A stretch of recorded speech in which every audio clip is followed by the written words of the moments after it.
গুপ্ত অবস্থায় লেখাপড়া করে যান, যদি দাঁড়ানোর চেষ্টা করেন আপনাদেরকে বসতে দিবে না। একটা ফ্যাসিস্ট সরকার নিজের কাপড়ের অর্ধেক পরা ছিল, বাকি অর্ধেক থেকে গাড়িতে পড়ছে, সেভাবে তাকে পালাইতে হয়েছে। আমাদের একটা বাচ্চা মেয়ে পালাইছে, শেখ হাসিনা পালাইছে, এইটা হয়তো আরো অনেক দিন পর্যন্ত সেই ডেট অনুযায়ী ফেসবুকে ভাসবে।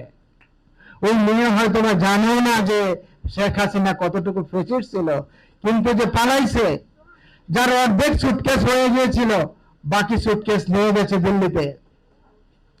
দিল্লি থেকে মাঝে মাঝে সে বলে টুক করে বাংলাদেশে চলে আসব।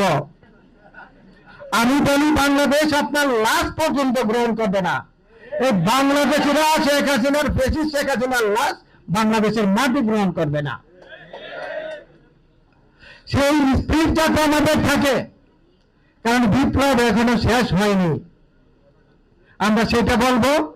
আজকাল বিভিন্নভাবে বিভিন্ন জায়গায় নিষিদ্ধ ঘোষিত সংগঠনগুলো কিছু আছে, ছাত্র সংগঠনও আছে, তারা মাঝে মাঝে একটা ব্যানার নিয়ে 2 মিনিটের জন্য দাঁড়ায় এবং বলে যে তাদের আন্দোলন চলমান।